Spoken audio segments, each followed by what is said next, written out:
How about that United Nations? And they're all here, and none of them are very good drivers, it appears. Well, it's nice to be back here in the Y again. What's the one on 63rd Street called? Is that the McBurney? This is the Lawson Y, right? Or is that the Lawson? Who's a member? Okay. Anyway, for a while I lived in that Y over on 63rd Street. And that's where the song came from. All right? And all I remember was I had no money. I had a single bed, and they had green soap, like a big green bar of soap. Anyway, how times have changed. I could use a shower right now. Okay, well, it's not movie night tonight. It's book night here at the Y, and it's wonderful. I didn't realize you all got a copy of the book just for coming. This is like Oprah, right? This is pretty good, right? Everyone gets a book. What's going to be under your seat when you leave? You never know. Okay, so this is very, very funny. Yeah. So this fella who's going to be here in a minute he used to be my show business agent back when I was in show business, and he became famous for being very good at it. He really changed the way people did it, and there people say all kinds of things about him. Really, all kinds of things about him, and I've said all kinds of things about him too. So feel free to just shout it out. It's practically Tourette's night here tonight. We can just, anything you're feeling, I'm with you. This is the Y. You know, we're many hands, everybody. Everybody just, can you grab the hand of the person next to you? Just grab the person next to you. And look them in the eye and say, whatever I say about you, I'm going to mean later on, okay? All right, so he's here to answer the question. Let's not waste any more time. Let's bring him out here. His name is Michael Ovitz. Michael.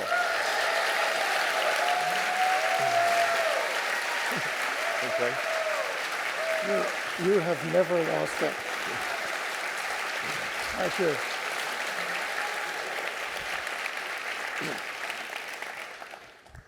So I'm going to talk for a long time because Mike's got no chops. No chops whatsoever. I am petrified. When he asked me if I would do this thing, he used a very professional technique. I think he asked like 21 people, and I'm the only one that answered the phone. It's who Richard Benjamin told that joke once. And when I got the book, and it has who's got a big red copy? Show it up. It looks like that. And I said, he's written a book, and the title is Who Is. What really looks funny is if you take the red cover off. Can you do that now? Can we all take a moment to take your red cover off? And when you look at the spine, it says, Who is Michael Ovitz? Michael Ovitz. Who could possibly be less qualified to answer the question? Right? No kidding. This is ridiculous. It's hilarious. It makes me, I laughed maybe for like a whole minute straight, just looking at it, shaking, looking at it every direction. It looked funny upside down looking at this thing. Anyway, what made you think that anyone wanted to hear your story? Thank you. I have to go. It was really great. I have to go now. Really, it's so fun. It's so much fun. I'm just going to keep talking because he's blushing. Isn't it great to see the most powerful man in show business blushing? Great, like it. But when I was asked to do this, I have really no questioning skills. I don't do very well. I can't get directions in a car. I listen to them, nod my head, and then drive in the wrong direction immediately. But aside from looking at this thing over and over again, which I'm going to do, I immediately did what any one of us, any sane person would do. I went directly to the index to see if I was actually mentioned in the book. Right? So I go and I look to see am I in the book, and there's that horrifying moment where you go like, Newsweek, Newman, Metropolitan Museum, wait, I'm not here! And then all of a sudden you see it and you're like, okay. And then you can't resist looking it up. And what I find so charming is I immediately look to the stories that I'm involved in, and Mike's version of the truth is so shaky. He really did not see it the way I saw it, really, ever. So this is an experiment for me to see what people can get away with when they write a story and tell their version of it. And I've learned that the last guy living gets to tell the story. You know? So I'm trying to take great care of myself. This is just black coffee, nothing in it. There's no Jamesons in it yet. It's just black coffee. So how do you go about telling a story that, and I don't want to, and one thing I told myself was I wasn't going to say there's a famous, I don't want anyone to shout it out to just because you get around or anything, but there's a famous Japanese movie that for a period of about 12 years, everyone in Hollywood would just say, oh yeah. And then they would say the name of this famous Japanese movie, which is famous for showing how like 6 different people look at the same event and tell the same story from different points of view. So there's also the one about the guy in the cave with an elephant and all those kinds of things. But how do you have the nerve to to tell a story knowing that it's a bubbling story. It's like there's popcorn underneath the story. Like when you got some really good ones in here. There's some powerful moments in the sort of modern history of show business. You were there for them. You created them, and then you describe them. How do you write that piece without seeming incredibly either falsely humble or accidentally arrogant or vain or something like that? How do you try to write that story in a sort of even-handed way? Tell us about what it's like to reflect on those stories after. I mean, the heat of them in the moment must have been very exhilarating and frightening, frustrating, hilarious. But how do you write about it and tell it as a storyteller? So first of all, there are a number of stories about you and I which I'm sure we will disagree about, but it's in the book and it's in writing, so we'll wait for your book. And I was really lucky in that I kept notes from day one. Really? Yeah, I had notes on almost everything. The notes that were troublesome were eliminated. But basically, I decided to try to tell something from my point of view. But this book started in a different way. It started with a conversation I had with Adrian Zackheim, publisher, editor, and we were going to do a book called 10 Deals. And in the 10 deals were 10 of the most interesting deals that I thought I had done at CA. It's sort of like a Rachel Ray thing, 10 fast meals, but 10 deals. So 10 deals, yeah. And what happened to that? That sounds like a good. And what's the name? What company is this? It's Penguin. Penguin. Random House. They're legit. Penguin. They're legit. Actually, the truth is that's what's on the cover, but this was really one of those self-publishing deals on the internet. So anyways, 10 deals.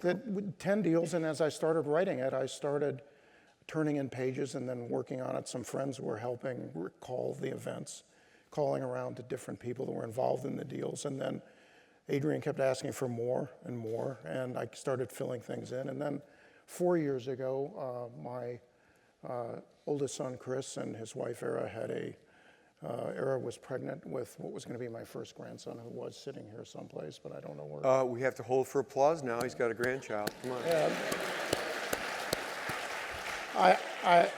Thank you. I decided that it would be good to put everything down for posterity and then let it fall where it falls. And I'm sure a lot of people would have the same point of view you did. There's 2 sides to every story. I put my side in. No, and it's true. Even people say to me, "Oh, do you remember that time such and such a thing happened?" And you go, yeah, "Let me tell it." And then they tell it, and it's not at all like it happened. It's just sort of. Well, it just happened funny. when I mentioned to you in the green room that I forgot when you called me from the Taj Mahal when I couldn't find you, when you were about to start. Why didn't you look at the Taj, Mike? Well, because I missed it. So we're about to start Ghostbusters, and we can't find Bill. calling everybody you could think of, every number we had, all of his friends, called his brother, Brian Doyle. We called everybody, couldn't find him. And all of a sudden, I'm sitting in my office, and I get my assistant comes in and says, Bill Murray's on the phone. I said, oh, thank God. Start date was, I think, 2-3 days later. And he said, how you doing? I said, well, I'm doing great, but I mean, we're a little concerned. You need to be on set. And he said, well, I'm at the Taj Mahal.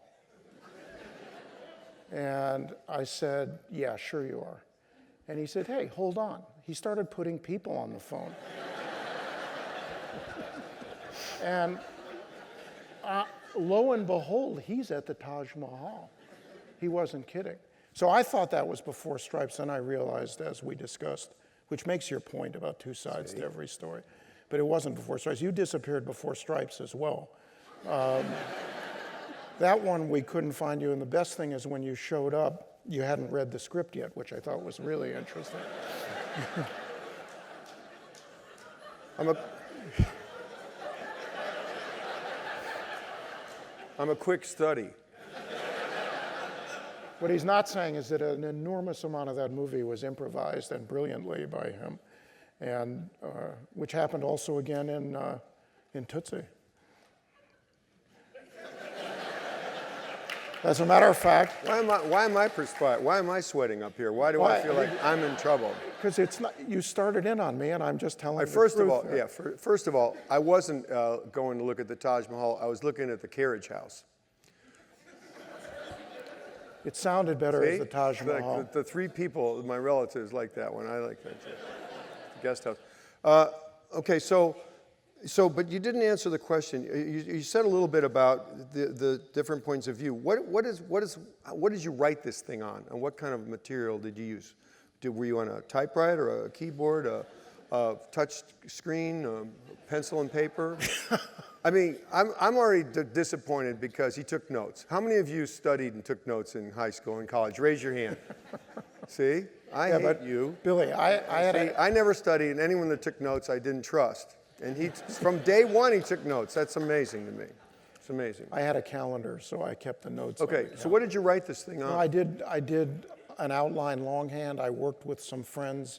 I did most of it verbally, and then had it all typed up, and then edited and edited and edited. And I was really fortunate. I had terrific editors, Will Weiser, Adrian Zackheim, and I had friends that helped me get passages right.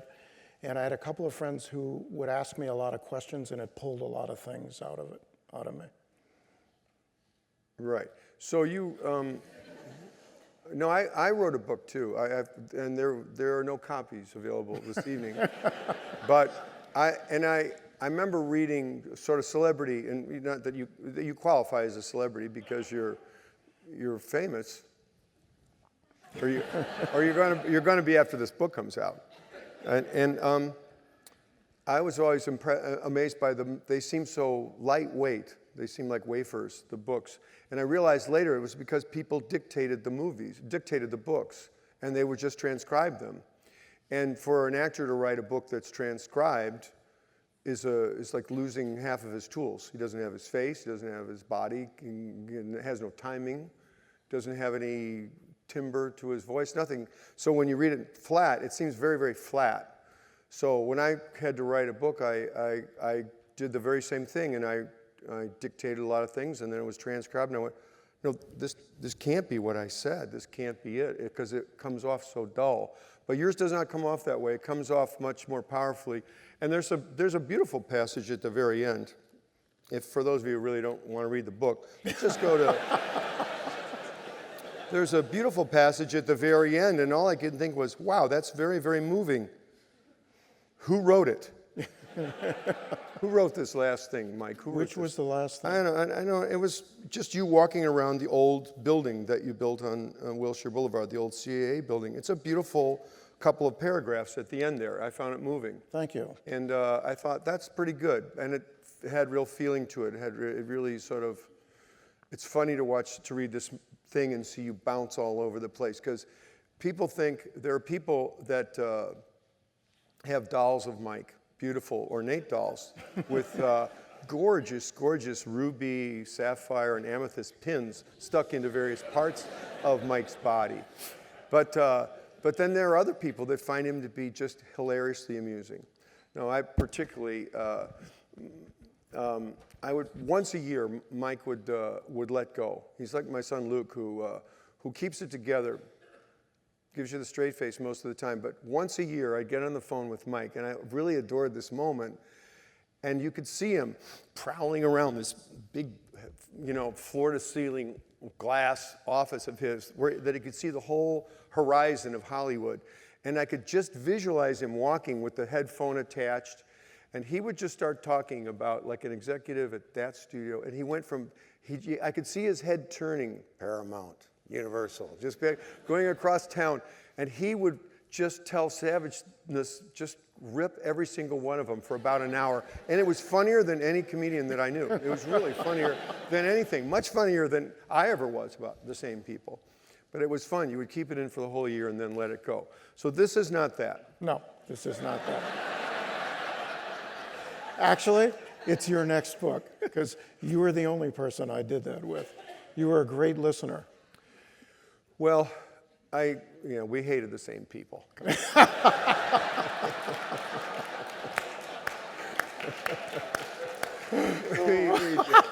we disagreed about something, but we hated like brothers, like Knights Templar. We were so hateful of it. It was great. Okay, so you wrote this thing on a what? You wrote it longhand, and then you people were helping you, but then did you ever get what I want to know about what the sensation was when you actually put pen to paper or pencil to paper or your fingers on a keyboard? So it's not this, what happened to you then? That's what I found most interesting about writing. Not dissimilar to what you used to do when you'd call me and say you wanted people on the set, which I thought was an amazing idea, because when you're doing comedy and you didn't have people to play to, it was vacuous. It was like playing an open air theater. So you'd call and you'd want to have people on the set. And I never really understood it really well. I thought that it made some sense that you'd want an audience beyond the crew. And then when I was doing this, it was really important to be able to talk to somebody, because you have to get feedback and you need people to pull things out of you. And I remember when you did Ghostbusters and Stripes, you wanted to have people out. Well, Tootsie was the one. Let's talk about Tootsie a little bit. Tootsie was, well, let's first tell the audience that okay. When the script of Tootsie was done, there was no role for Bill's character. It didn't exist.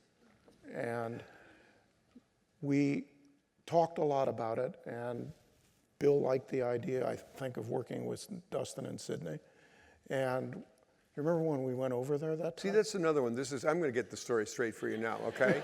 So he tells the story completely wrong in the book, and when you get to it, I want you to stand up and say, no, I'm not going to stand for this.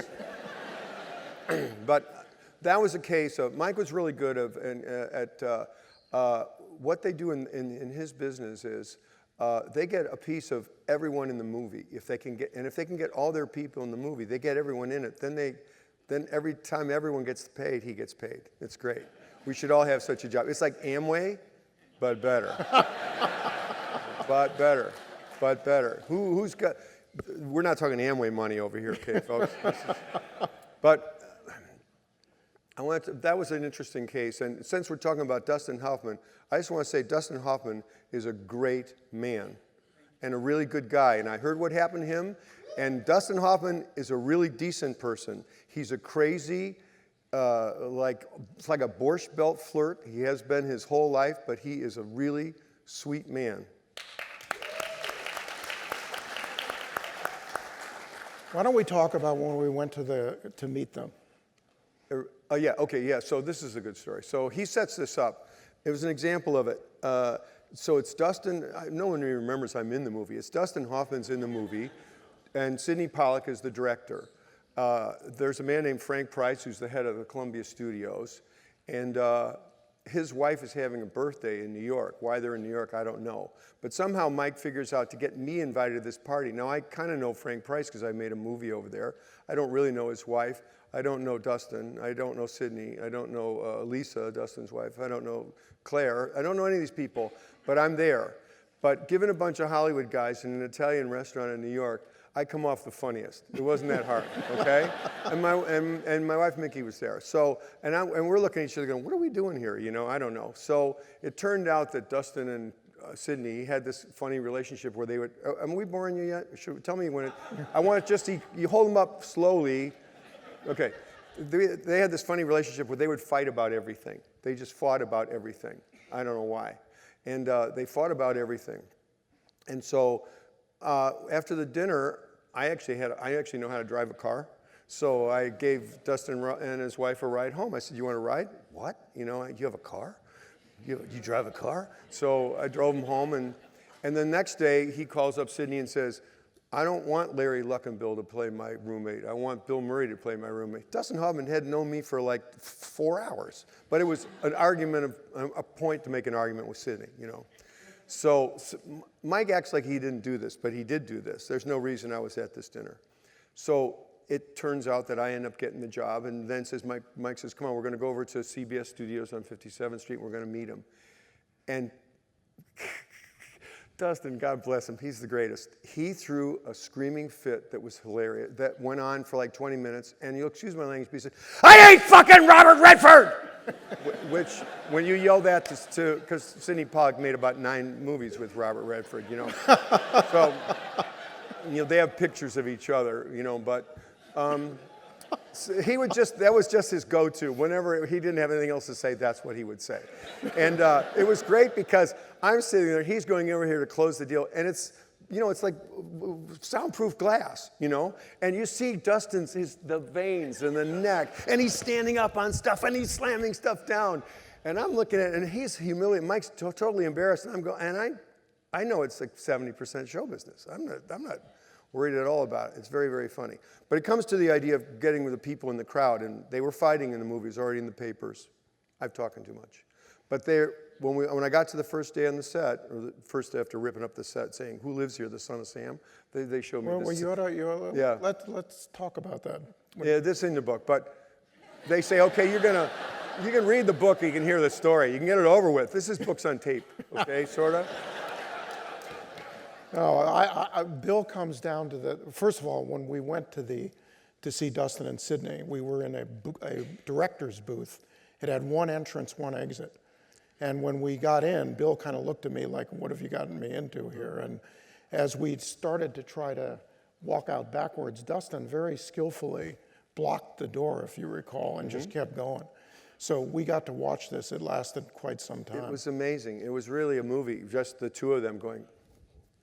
But I think Sydney holding. one of the best moments for me is when you came to the set of the apartment that you and Dustin shared. And the set was designed by Sidney Pollack's brother, Bernie Pollack. No, not exactly. See, this is the storytelling again. Wait a minute, I've got that wrong. Sidney's brother was the costumer. Yeah, I have it wrong. You're right. He was the costumer. You're right. I have it wrong. But Bernie was there, by the way. Bernie was there. He was there. But and they said, "Oh, you're going to shoot tomorrow morning, and here's your bedroom." It was in a loft apartment, and I walked into it. There was like a bed, and there was like a serape on the wall, you know, something like that. And maybe there was like a piece of celery in a glass or something. I don't know what. And I just said, "Who lives here? The son of Sam? This is insane. This is crazy." And I started throwing everything around and moving stuff around, and the crew all just went, "Oh, okay, this ought to be fun." But that's what happened, was to get people interested in the movie. They were these two camps. There were Sydney's friends and Dustin's friends, and no one wanted to be near the camera because they were always fighting. Everyone was always back in the bar getting a drink. No one wanted to be in watching the movie. And so I had to stir up a lot of trouble just to get people to come in and watch. And then once they all got in there, then we all got funny. And it's a funny movie. It's one of the best American funny movies ever, I think. It really is. And Dustin was great, and Elaine May was the one who said, "You know, Dustin should have a roommate." So God bless Elaine May. She's really like the queen of everything, as far as I'm concerned. If I'd met her when I was a young man, I'd have just, I don't know what I'd have done. Chained her to a typewriter is what I would have done. Tried to be funny. But, okay, more stuff for you. You want to talk about your book. Okay, there's a couple, I made some notes, and it is going to be books on tape. Because I just thought, when I read this, I thought, oh, God, this is too good. Someone's got to hear this out loud. Okay. And this is the kind of stuff where it's interesting to me where you go back and forth in this thing. So you're talking about Michael Crichton. Everyone knows who he is, right? And you're talking about this. A pillar of CAA, that's his agency, CAA. CAA's philosophy was that we told our clients the truth. That didn't mean we told everyone else the truth. I often had to offer more than I could deliver in order to be able to eventually deliver what I had offered. If the truth was bad for us, we had to change the reality. Sounds familiar, doesn't it? And then deliver it as what we'd said it was all along, right? In the meantime, well, you'd get creative. One of our best cover-up jobs was convincing the town for 2 years that Michael was hard at work when he was actually curled up in a ball. We didn't get caught on this kind of smoke screen because it hardly ever served the client we were protecting to throw us under the bus. I never viewed this kind of misdirection as lying. Lying to me is a point-blank misstatement with no purpose in mind. I viewed what we did as positioning, molding, manipulating, taking fact sets and making them work for the result we wanted. That mindset underpinned every single conversation we had with the buyers and they had with us all day long.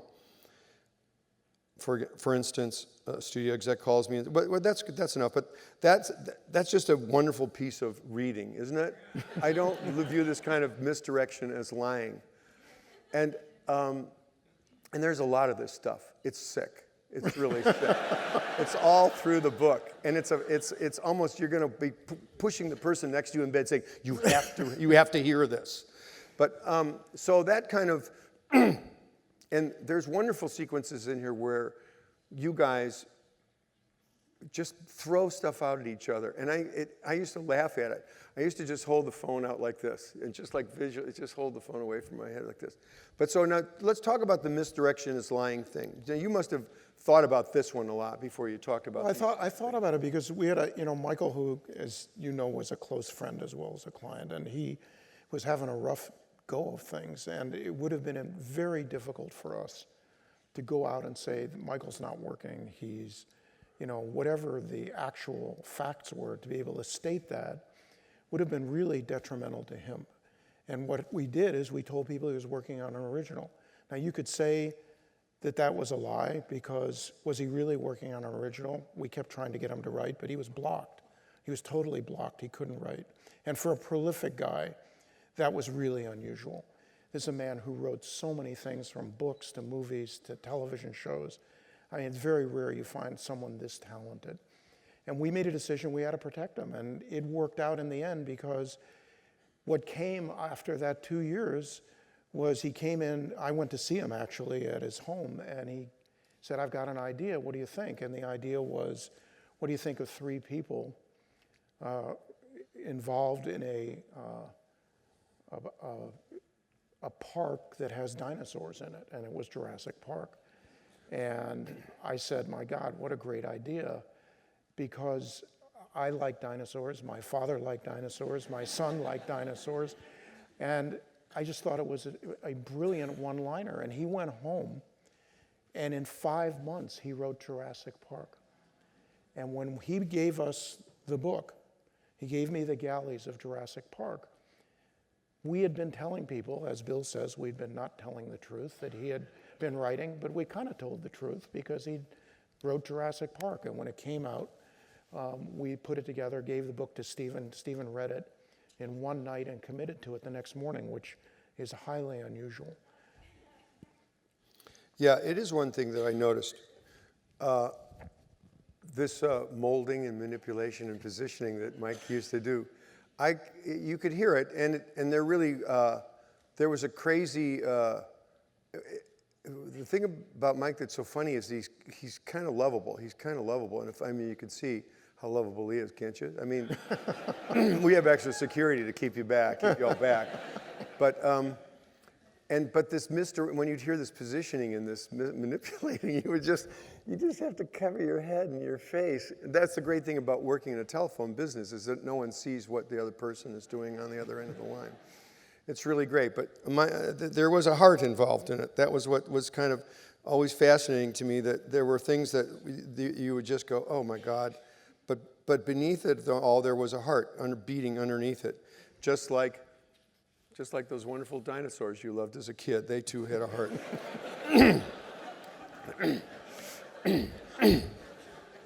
So now you built this company. We're just going to bop around a little bit. How many of you ever seen the CAA building in Los Angeles, California, or a picture of it? It's pretty amazing. It's right there next to, flower shops and, Wilson's House of Suede. Wilson's House of Suede and Leather was its real competition for the architectural landmark, and Thrifty Rent-A-Car. It was all right there, and this fella I.M. Pei, Mike. Just completely, he's Chinese, right? Yes. Yeah. So he just double talked a Chinese person, which I find charming as heck, because I can't understand them at all, the Chinese. And I go to P.F. Chang's, and I love their food, but I don't know what the heck. I'm glad they have like locals, like from South Carolina, working there, because I would never understand what was going on otherwise. Anyway, it's a funny thing in the story, in the book. It's all in the book. You got it for free. Don't complain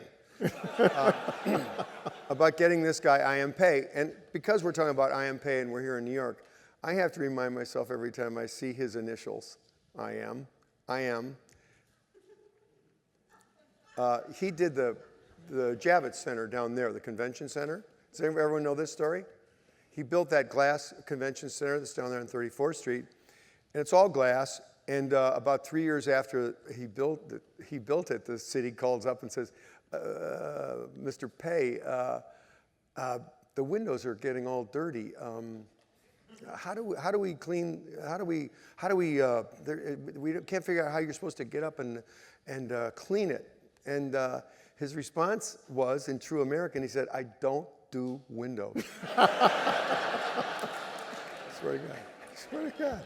I don't do windows. So when I heard he was building your thing, I thought, oh, I hope Mike gets it. I hope Mike gets a lot of windows. But he didn't get a lot of windows. It's a beautiful building, and it's still there, and you own it. Is that right? That's right, yes. And right now it's, what's in it now? Right now it is empty. Sony Music just moved out, and we're transitioning to another tenant, sort of. See that? That's what you call molding and manipulating. We're transitioning to we're transitioning to another tenant, which means lowball him, just get in there. You could put a rope swing in that place. It's a really fantastic place. You could put a bungee. You could do bungee in that place. You really could. Idea. Do bungee. Yes. It's got a spectacular central, what do you call it? Atrium. Atrium, a central atrium that all you could think was, somebody's going to jump. No one ever jumped, did they? Nobody. You could see these little people up there. It was like that, whatever that famous old German movie was. You go, oh yeah, he's going to jump. But no one ever jumped. And there was a Liechtenstein that was up on the wall that was how high? 70 feet high? The Liechtenstein was about 30 feet high. Is that it? 30 feet? It was, Looked bigger. Looked bigger, yeah. Looked bigger. Anyway, it was big. Okay, so I know you have questions because I have them right here. We're going to go in and out, but I feel like I'm boring you. Okay, you want to hear one? Sure. Should I just throw them up in the air? I think. What's the movie or project you are most proud of? Anything you did. Who did that? Dave Letterman? Did you see that?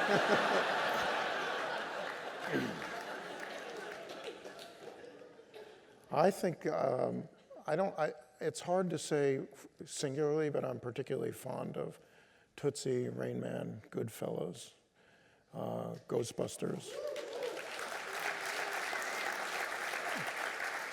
And there's a little movie not known to many people that I liked a lot, and we worked hard on, called Razor's Edge.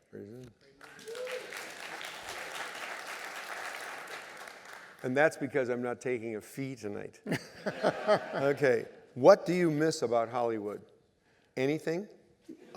Anything? Do you miss anything about it? I miss one thing. It's the last line of the book. It's true. It absolutely is true. Last line of the book. It is true. And when I read that, I felt that. I felt that is what you were missing. Okay.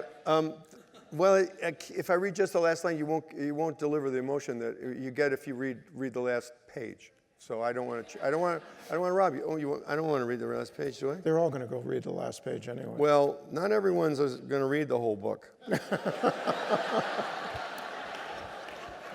That's why they're going to go to the last page. Yeah.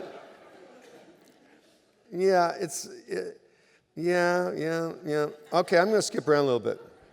A few months ago, I visited the old CA building, which is it's a stunning building. It really is, which I still own. After Ron and Bill Haber and Ron Meyer left the agency, I bought them out of the building. They were afraid that no one would want to occupy it after CAA left, and CAA did leave, partly because it was kind of like a thing to Michael, I think, to say we don't want your building anymore. But there you go. Operating out of fear is bad business. And then you talk about Sony and the lease. But now the building was empty again, needing a new tenant, so I took a tour. Sony had divided my not huge office into 2 small offices. Well, fair enough. The atrium was still airy and inspiring, yet it had no one to catalyze anymore, no one to inspire. The building felt drained, empty, not just of the old bustle, but of the magic, the power. It felt small.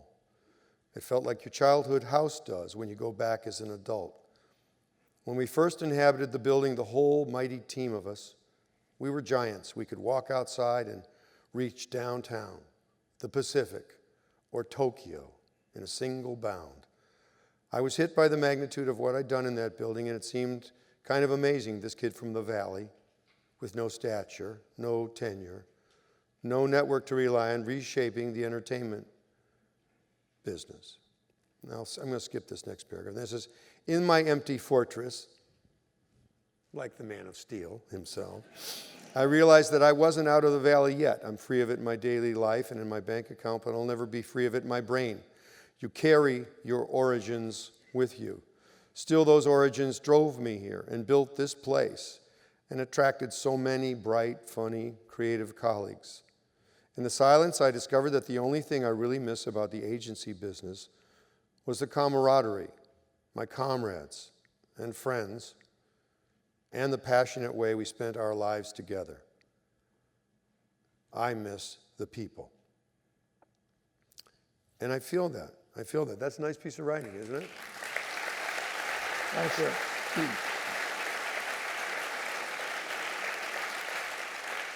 That's why I want to know who wrote it. I want to know who wrote that.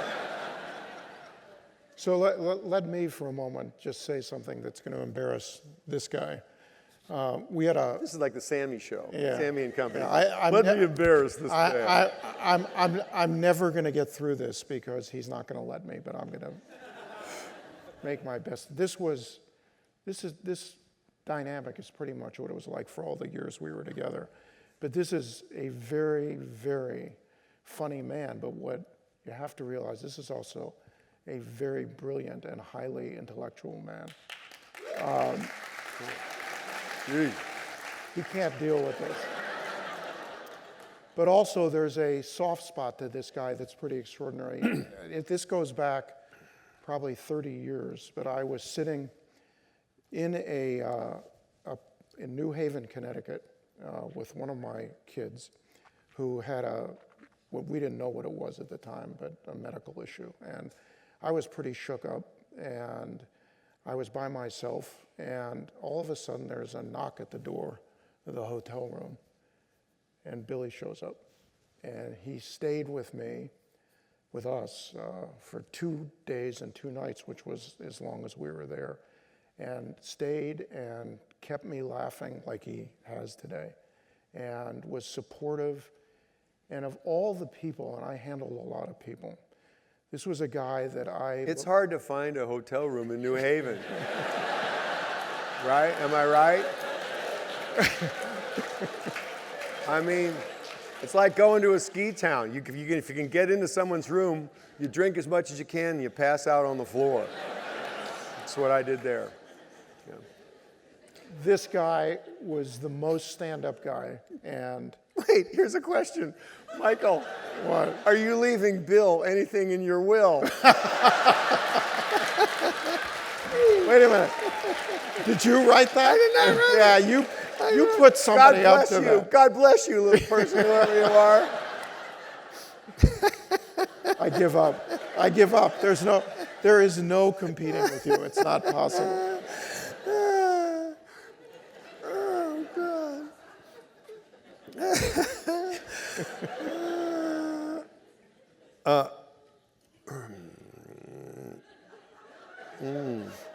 Okay.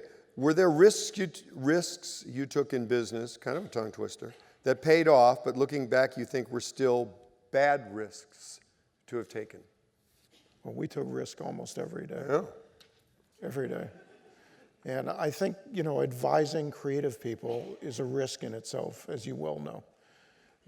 When somebody has an idea, you have to give them the best advice you can. Is there something like it in the marketplace? How do you put it together? I'm mesmerized by the entire creative process. Coming here tonight, for example, I will tell you our preparation time was less than zero. And I get a text from him yesterday after he let me sit for a week, not letting me know he was showing up. And he says to me, he said, I'm on my way, and he said, I have a plan.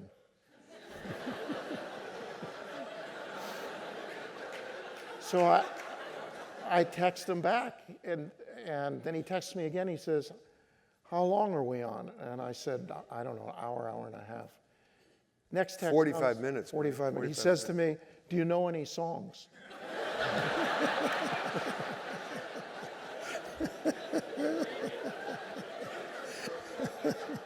So I told him to be here because it was starting at 6:30. Of course, he showed up at 6:40 plus. But we really started at 7, which was a little safety zone. Molding and manipulating the facts. Molding and manipulating the facts. That was for self-preservation. That was a fact set, 6:30 start, and then there was the reality. And it was just the way you look at it. What's the craziest thing you ever had to do for a client? I think when you woke me up in the middle of the night at the Sherry Netherlands Hotel with Hunter Thompson. So I got off a plane. It was about, I don't know, midnight. I went to check in to the Sherry, took a bunch of Sleepies, probably the entire bottle. Had to get up at 7 a.m. for an 8 a.m. breakfast. God, those were the good old days when people were hooked on Sleepies, right? Yeah. All I know is about 2:33 in the morning, I am awakened by somebody standing at the end of the bed. And I look and I go, Bill? He goes, yep, get up and get dressed. He gave the maid or the night maid or somebody some money, and they let him into my room. And this was in where the buffalo roam time. And he and Hunter took me out. I was drugged out of my mind. And Bill and Hunter took me to a series of bars. It's all right, officer. He's had a couple Sleepies. Well, that's pretty drugged up for me. But we went to a bunch of bars. I never got to sleep. And that was that. That was pretty. That's the best answer I got. That was Mike's drug period right there, folks. That was it. There's a good story in here, which is kind of fun, just to make any of you want to read this at all. At a certain moment, Mike was in the music department of, was it William Morris still then, or were you? Yeah, William Morris. And he was in charge of music, and they put him in charge of counting the gate and making sure that Sly Stone went on stage. Sly Stone, okay? And so having to find Sly, it was in the Forum. In the Forum, Yeah. which is about as big as Wall Street, and it's just tunnels, and finally finding Sly Stone and going, Sly, I'm with I work with the agency. You got to go on, man. Sly's like, yeah, okay, let me find my band, which was somewhere like hundreds of yards away. They were all far apart. And Mike walks into the dressing room where the band is just a cloud of smoke. And Mike's pretty much dressed like that. And and what, you're 1979 or something. And someone just screams, "Narc! Narc!" Everyone to the toilet, just flushing everything. That was my last night as a It was music. his last night in the music department. Yeah. He wrote a memo saying this is what happened. They moved him into television the next day. Yeah, it's good. So here's one more, and then we'll go sideways again.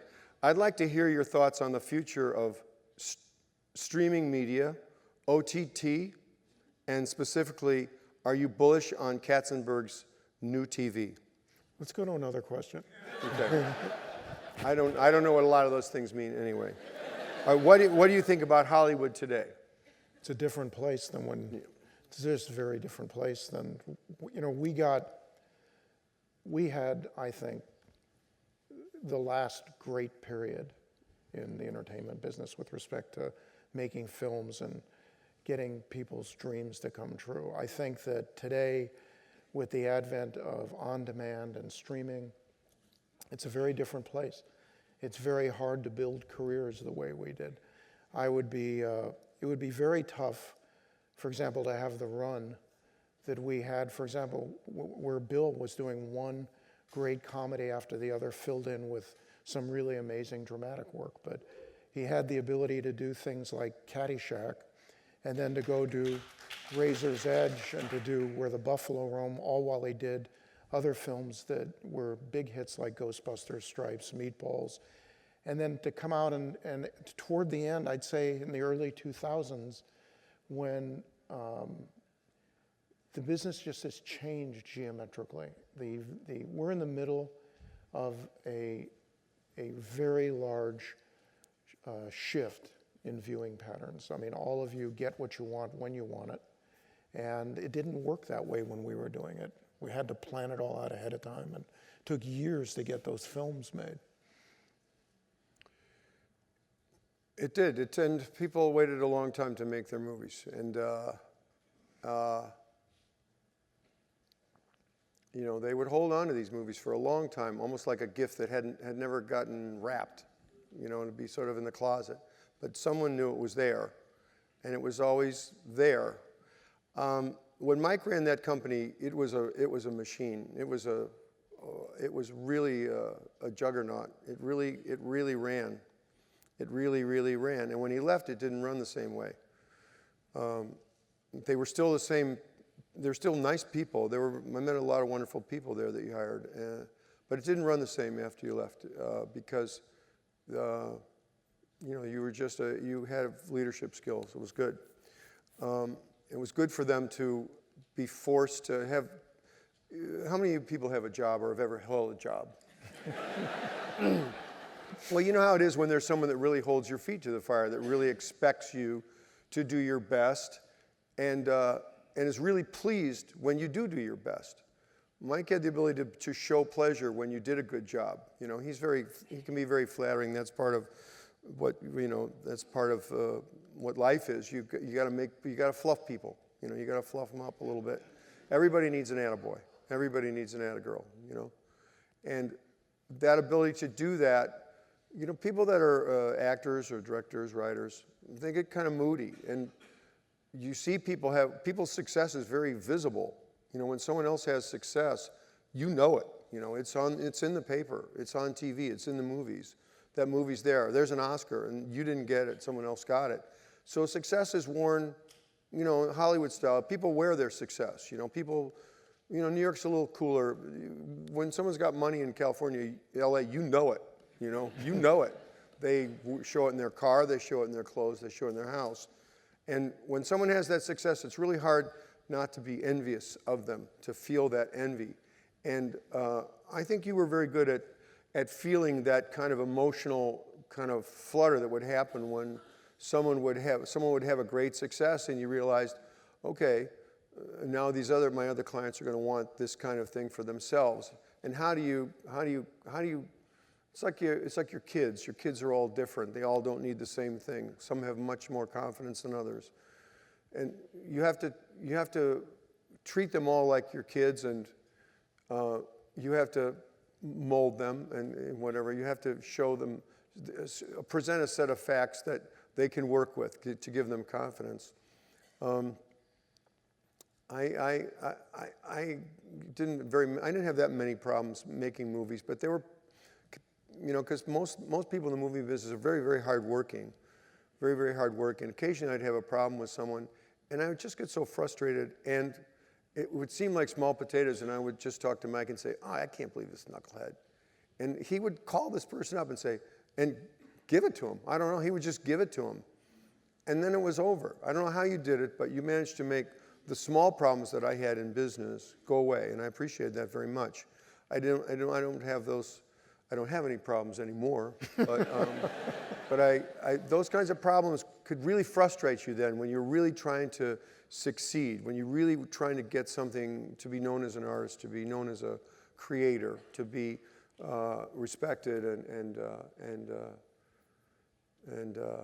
listened to and noticed. Not just noticed, but you want to do something that's a little different. But that's what you did. You started in comedy and I was one of the lucky worked your way ones. into drama, and which is not an easy thing to do. Well, I had great teachers. I came out of the Second City, and then I worked at Saturday Night Live. And if you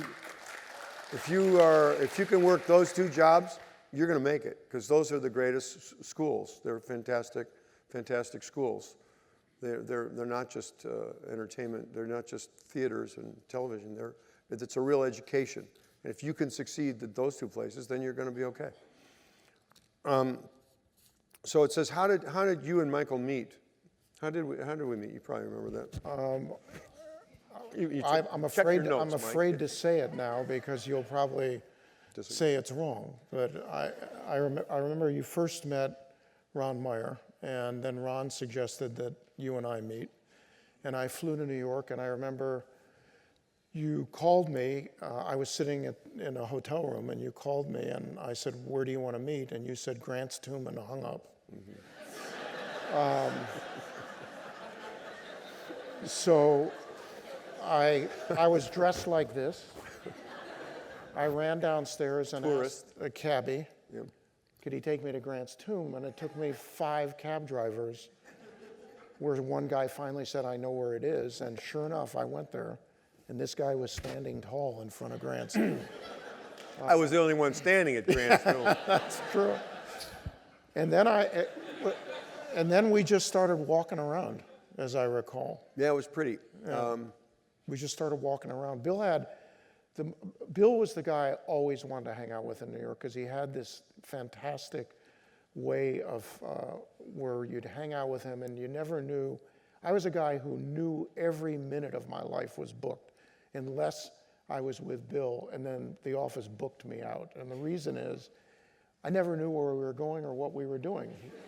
And we would walk around. He didn't like to drive that much. We'd walk around, and he would walk into 3-4 different restaurants and sort of get a sense of each place before he would choose one. Is that a fair statement? Yeah, well, it's got to smell good, right? Like that. And, you just feel it out. You just want to feel it out. This reminds me of a good one.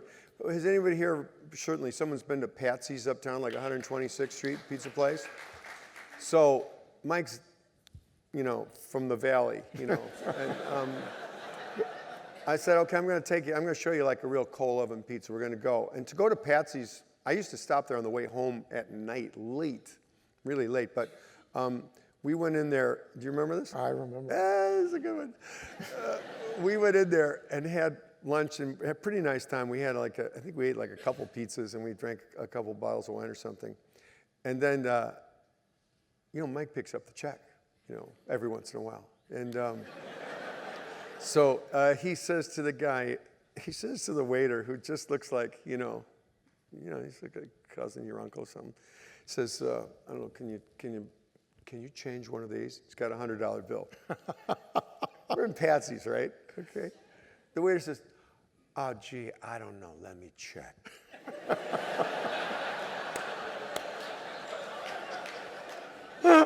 and reaches into his pocket and pulls out a wad as big as this baseball hat.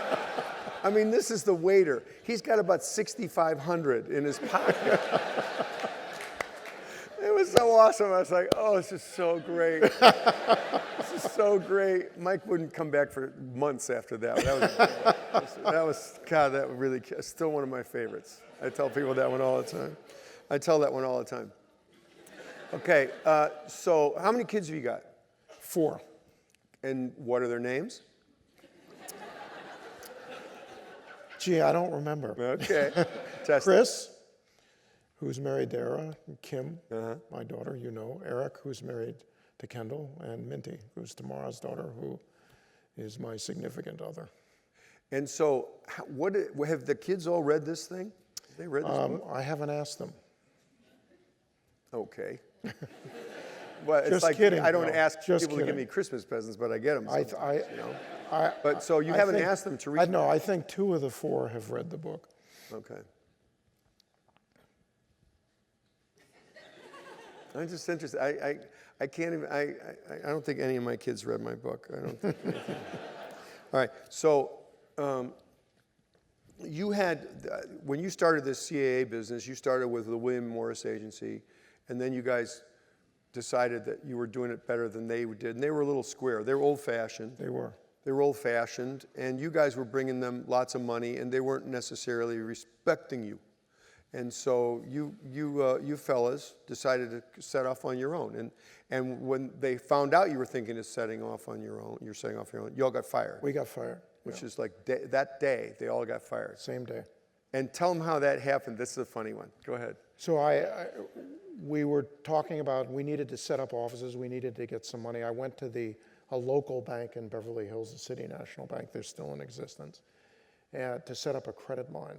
And I had no idea that the bank would call the CFO of William Morris in New York, who they had a relationship with, say this guy was just in here asking for a credit line, and we asked him why. And he said to set up a business. They then called the president of the company, who was in Los Angeles, and I happened to be the president's assistant. That didn't go over very well. That was that. That too, Brute. That's great. That's good. I like that one. The bank turns you in. Isn't that fantastic? There's a little known fact. I was just in Iceland. How many of you have been to Iceland? Okay, it's pretty good. It's pretty over there. And they always talk about how beautiful the women are in Iceland. You know, it turns out the Iceland girls they're just like Mike and I, they look like us. But what they did was those guys back in the day went to Ireland and Scotland and stole all their women. So all the pretty Irish and Scottish girls are the ones getting all the attention up there in Iceland.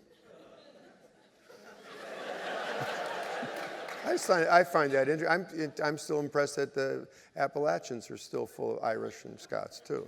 These are things that I have to find out for myself. But the interesting thing, and then I'll bore you just for another 30 minutes. Iceland has one penitentiary, 150 people in it. 150 people in the penitentiary, 50 of them are bankers.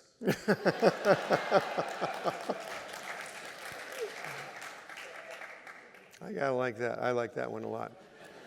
Okay, so you also brokered some big deals. I lost track of Mike when he became too big for his britches. He used to be my agent, and then all of a sudden, I couldn't reach the guy. I couldn't find the guy anymore. But as I read the book, I realized it was all part of a master plan in here. It's all right here in Who Is Michael Ovitz. You can find it all in there. But basically, I'd end up talking to all these other guys, what they call the Young Turks, who were fun. Those guys were fun.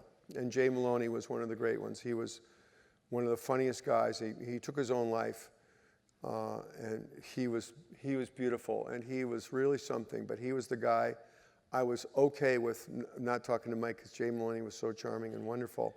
And I know that really hurt you a lot, killed all of us, because he was a guy that was better than you, Mike, much better. Thank you. And better than me. He was just a really good guy, and I remember going to his doing his funeral service, and it was one of the saddest things, because in Hollywood it's very rare that everyone likes someone, that people can agree on someone, and they all agreed on that fellow. It was a good time in Hollywood back then, because Mike was good at, nowadays they have these feuds, they always have sort of like feuds, but Mike was able to say, back then, he would solve the feud. He was that powerful a guy that he knew that solving the feud was better than having the feud. As much as everyone likes the juiciness of, the intrigue and slamming these people, and there's some of that in the book and so forth. But I was always impressed that you could make people bury the hatchet. And God damn, they got some hatchets out there. They have lots of hatchets. They've got all kinds of reasons. There's always this envy and competition. But there was a hatchet that somebody pulled every day, and you managed to make those things happen. And that's one thing that I miss about the Hollywood of today. People get grudges that they just will not give up. They just will not give up. And I'm very pleased to read your book that some of the people that you had fallen out with, like Ron Meyer, that you made your peace with them. So talk about making peace with someone. Like, that was someone that was your close friend for many years. You got into whatever the heck the word is, and you went apart. So we don't want to talk about the details of what sent you apart, but how do you make peace with people? Well, first of all, there's got to be a willingness on the other side to start with. And basically, after 20 years, I just picked up the phone and called him. And he was incredibly receptive, and we started a dialogue and picked it up and kind of worked it out. And it was good for both of us. You even had a mediator or a counselor in the middle of this, well, right? I talked to him about that and asked him how he felt about it. He liked the idea, because that way we could both get out and purge all of our feelings, and we had someone who was a professional who could talk it through with us and make sure that we didn't get off track. It was really important to me in the first couple of meetings that we had that everything got vented and out on the table, and that someone could weigh it and discuss it and push back. Well, there was a lot of material. You guys had there was a lot of stuff that you had to talk about. But I'm always curious about how people solve problems with people. And you say a willingness. What about when there's not a willingness? Well, you and I went through that, and you probably forgot about it, but let's not forget. I haven't forgotten. I'm not talking about you and I. I'm talking about a guy who ran Columbia Pictures who, when you say, how do you solve a problem? Oh, that guy. Well, that was an odd guy. But that was a guy that we couldn't solve the problem with, if you recall. Yeah. May he rest in peace.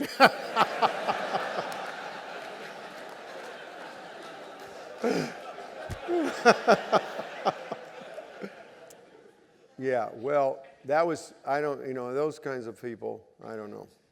But so, I don't know, you didn't answer my question, and I'm going to just keep saying it until you solve my problem, which is me asking you the question again. So do you have any insights about this? I mean, what do you people want to hear from this knucklehead? Anyways, let's ask, raise a hand. Anyone got a real question? What do you got? You said you kept notes early on in his career, right? Notes. He says you kept notes early on in your career. I'm just saying it so you can all hear it. Right. So my question is, why would you think at an early age like that, when you're starting off with Bill or any of your artists? Well, it wasn't about Bill, by the way. I wasn't articulate about that. I kept daily a calendar. Right. Why? Because you thought eventually you would write a book? No, not at all. I kept a calendar just to keep my life organized. I was in a business that was incredibly fluid, and I used to keep, there was a thing, it doesn't exist anymore. I don't know do you know what paper is? So there used to be, thank you. There used to be something called daytimers, and they were by the month. They were great. And they broke down every day. And they had your appointments, and then on the left-hand side, notes that you would keep. That was my Bible. And I kept those, and I started using them when I started in the agency business when I was 21 years old. But they weren't for the reason you think. They were for my calendar. The calendar would remind me of certain events, and then on the left-hand side of the daytimer were a series of notes. I didn't keep notes on anybody specific. I kept notes on what I did, deals I was doing, and then I would transpose them every Sunday to Monday to start the week over again so I didn't forget anything. It's called follow-up. And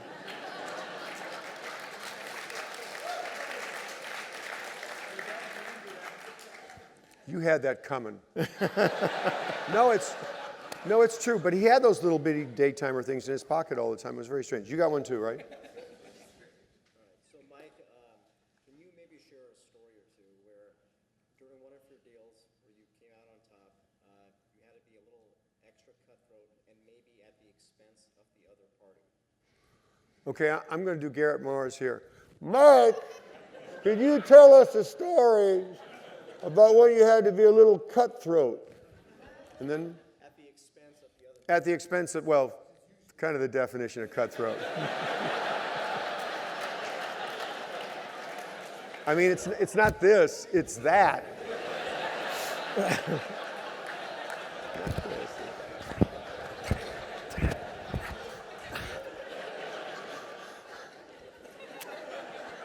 it's a tough question to answer because we had such an extraordinarily gifted client list that we had leverage, and the goal was to have leverage so that guys like him were in the driver's seat rather than the other way around. When we started the business in late '74, the leverage was on the buy side.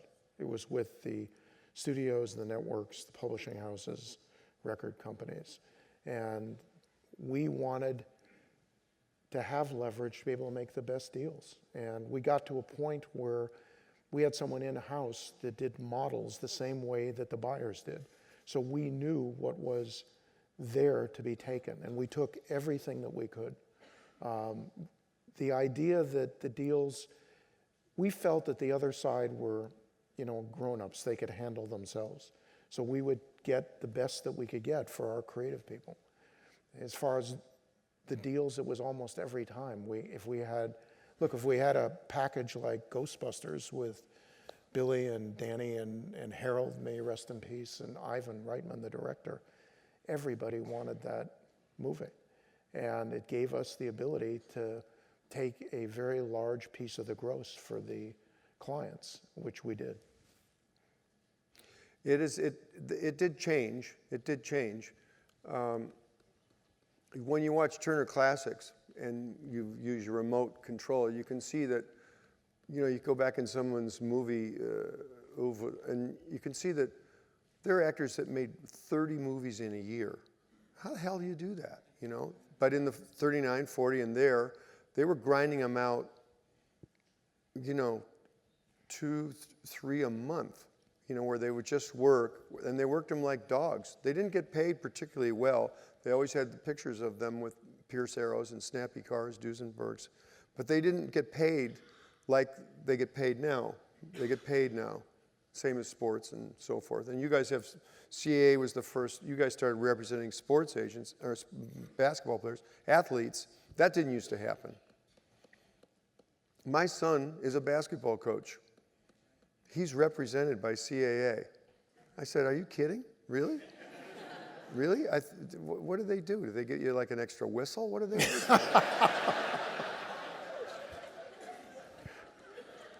I didn't tell him to go there. He just saw the building, I guess. I don't know.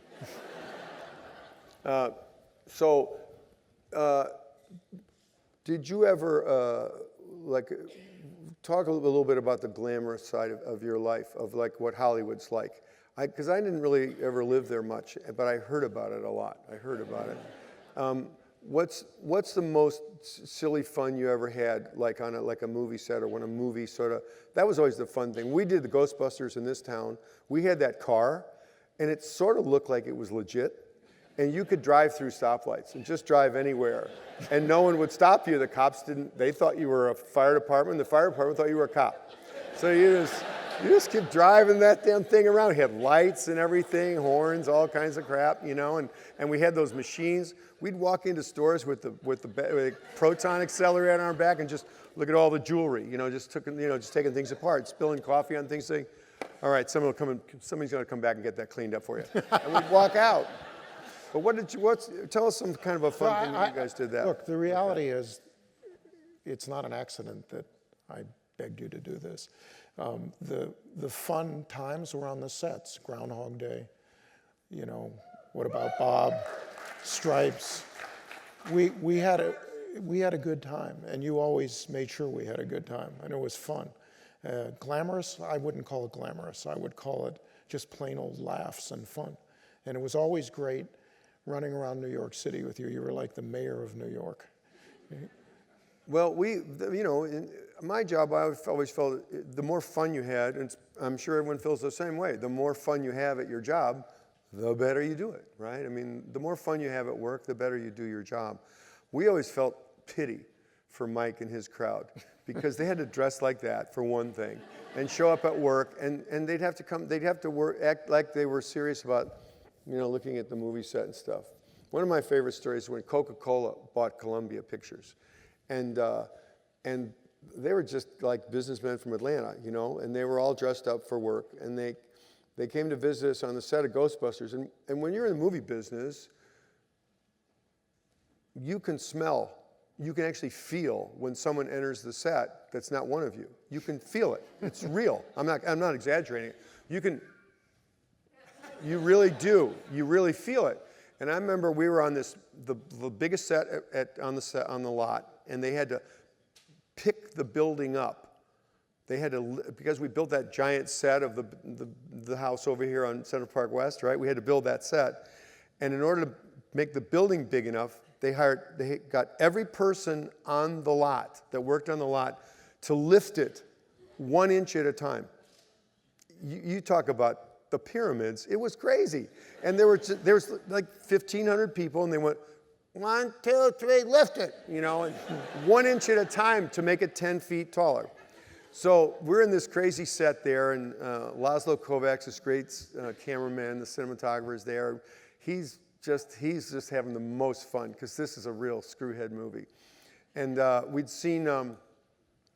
saw the first Ghostbuster scene at Ivan Reitman's house. He had us over, the director, he had us over to his house for Thanksgiving dinner, and he showed us like a rough cut of the movie, or just that one scene of the first time we take apart this hotel room, ballroom with the machine, with the guns and stuff. And we came into work the next Monday and was like, boys, relax. This is going to be really good, really good. And we acted that way. And from that moment, it was just like, we're always fun, but then we really knew we had something great. And the Coke guys came in. Anyway, long story.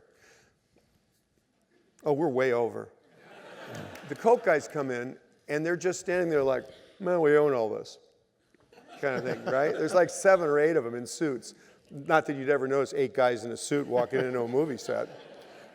And so we just started clowning around with them, you know, just talking to them. And you know, they were kind of amused for a little while, and then they're looking at their watches. That's why I looked at my watch. They start going, thinking, when are they going to get to work? And we didn't. Did not. We did not get to work. It was just, I intentionally knew what I was doing. It was like, I'm going to make sure these guys never come back here again. And we just kept playing with them, and then they're looking at each other, and they know it costs like $70,000 an hour, and we've done absolutely nothing but talk to them. And they left, and they never came back. It's true. It's true. True. I got that call. That was good. All right. So what do you do now with yourself, with your free time? I work up in Silicon Valley between San Francisco and San Jose, investing in. We know where it is, Mike. You don't have to talk down to us. You don't have to talk. I don't know, because are we going to take that? I don't know. No, you work in Silicon Valley, which is code for the building's in transition. No, what are you doing in Silicon Valley? You know, it's interesting. It's the same thing that I did as an agent. I work in marketing, monetization, and strategy with young people, and it's just fantastically fun. And I really enjoy it. God, not one of us could get away with saying that. Not one of us in this room could say, I work in marketing and monetizing. I'm working with young people. It really sounds like predator stuff, doesn't it? It sounds bad. What would you like me to say? That's I the don't know. truth. I mean, tell us something. I mean, it's so magical, Silicon Valley. It's just this dream world, but we don't understand. But by the it. way, not much different than the world you and I occupied for some time and that you're still in. I went to Google once, and I think you should know that there's no one in Google that's half my age. No one. And you walk around and you go like, okay, is there an adult here anywhere? And there's not. There's no one that's an adult. There's no one that's paying their own phone bill that I can tell. and they've got every 50 feet, there's a little table with Oreos and Doritos and all kinds of different coffees and chocolate. And then there's another table right over here with Oreos and Doritos and chocolate. I don't know why everyone's not 700 pounds. And they do it and they don't leave because they got all the snacks they want. They just keep them there. It's a concentration camp of some kind. It's like it's mind control is what it is what's going on there. I don't know who does it, but they're just going through the salt sugar access portals, and that's it. That's how they're getting things done. But Great you're food. pretty fit considering you're hanging out with those people. I limit my Oreos and Doritos. Yeah. All right. So what's the most fun for you about coming to the 92nd Street Y? What's the most fun? Are you kidding? Aside from present company excluded, you're not going to do that again. No, I'm not going to exclude it. Sitting here, I could just be out there or here listening to your stories. They really are amazing. Well, Actually, now that I think about it, you really should write that book. You're the guy that should write a book. Yes. All right, Mike, what story did not make it into your book? Oh, God, hundreds. And none of which can be made. What's the one, if you had one more, well, obviously the more horrifying ones are just for around the campfire, but what's one that you really like to tell that's not too horrible on yourself and not too horrible on anyone else? I wouldn't even know where to go with that. Really? Yeah, I wouldn't know where to go with that. I mean, the stories that weren't in the book were things that were personal. Yeah, And, it's true, yeah. And I didn't put anything in that on any of our artists were something that was done that might be questionable or embarrassing. I refused to do that. I didn't want anything sensationalist in the book. The book is stories as I see them. You may not agree with the facts, I understand. But it's pretty much, the stories are stories that I am very comfortable saying publicly, and I didn't want to put anything in. It's pretty good. There's not very many mean bones thrown over the side. I noticed that. When I wrote, the only reason I wrote, one of the reasons I wrote a book, anyone ever read any of David Niven's books? Does anyone know who David Niven was or is? Anyway, his is a really kind of a crazy story. His personal life story is interesting. He just sort of then I met a chap who I was in school with, and he invited me over. He had sort of no money, but he just kept going like this, and he would meet a friend who would say, oh, we're going over here, and then we're going over here, and then we're going over here. Oh, we were in the military together, you know.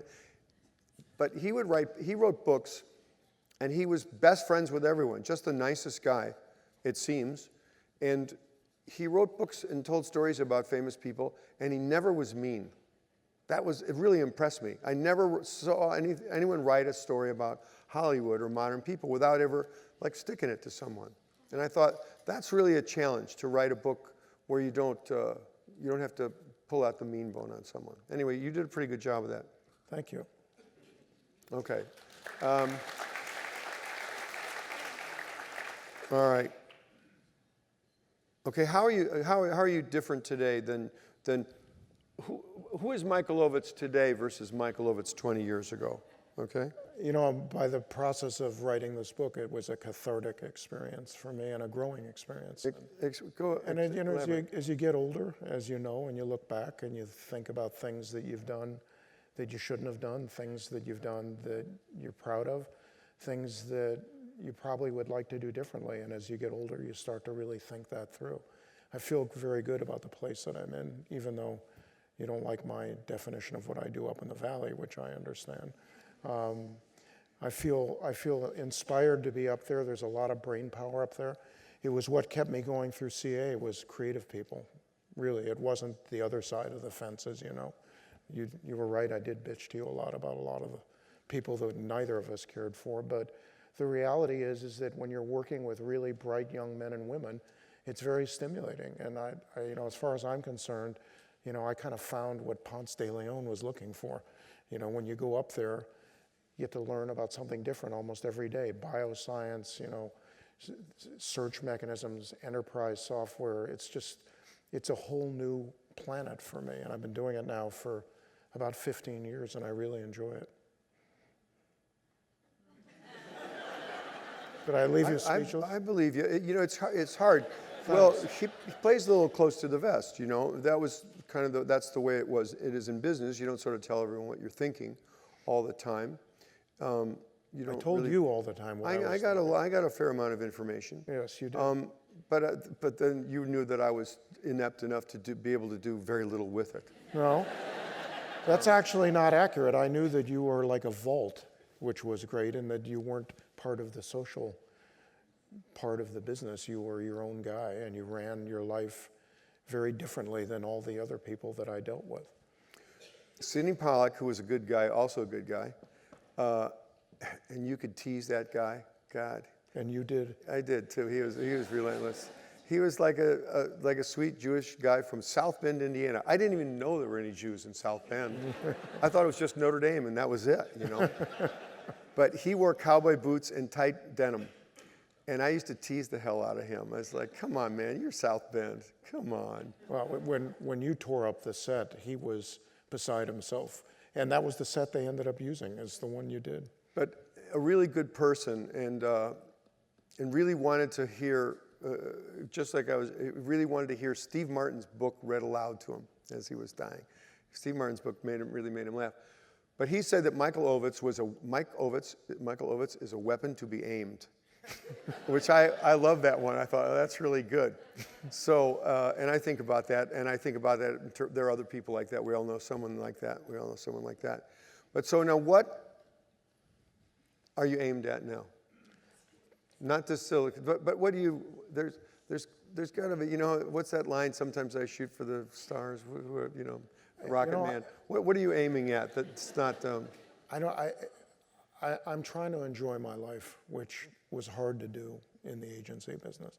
As you know, in the agency business, when you're in the entertainment business, it's a 24/7, 307 days a week, 365 days a year. You're one of the few people that was in the entertainment business that had a personal life. It's very hard to do.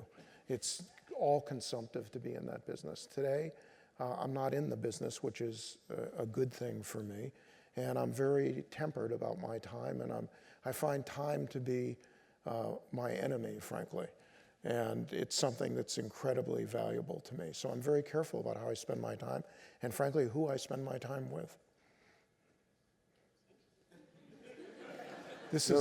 Time is my enemy. I've never heard anyone say it. People that have conditions say that time is my enemy. But a team that's got no timeouts left and they're 12 points behind, time is their enemy. But I never heard anyone say that. How is time your enemy? I mean, time is, it's an objective thing, sort of. It's a unique subjective time, isn't it? That it sort of works on different levels. As you get older, Bill, I know it's hard to believe. When I get to be your age. Yeah, my God. And by the way, it was just Bill's birthday, so we should wish him a happy birthday.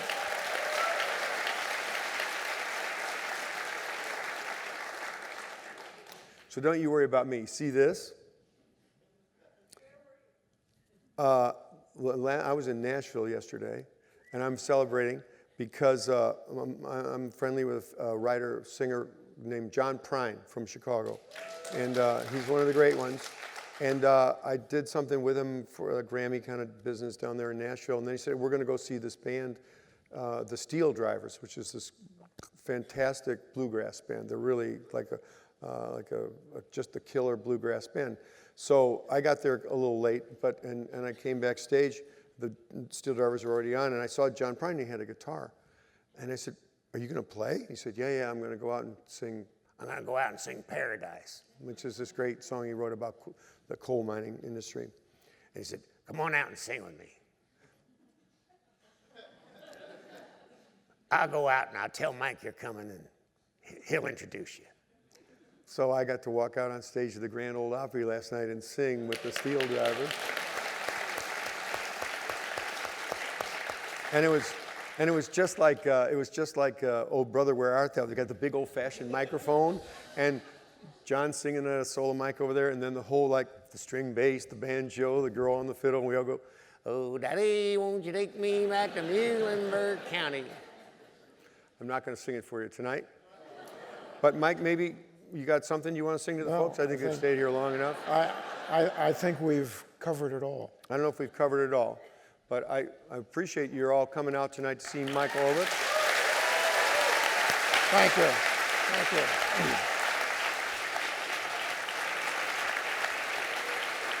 And now I hope you know who is Michael Ovitz. He's the guy on the right. That's Michael Ovitz right there. Thank you. Thank you.